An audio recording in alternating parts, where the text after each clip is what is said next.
Qablosida chek chirog'i yonib qolgan. Honda Cryder mashinasini olib kelishdi. Bu mashinani yurishlarida muammosi bor. Mashina titrab ishlayapti, chek chiroqlari yonib qolgan. Kompyuter diagnostika qilib tekshirganimizda propisk beryapti. Birinchi silindrda muammo bor. Bu asosan svechadan bo'ladi.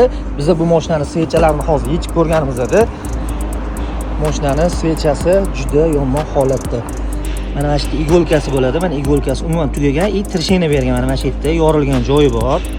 Mana ko'rsanglar bo'ladi. Mana trishinasi bor.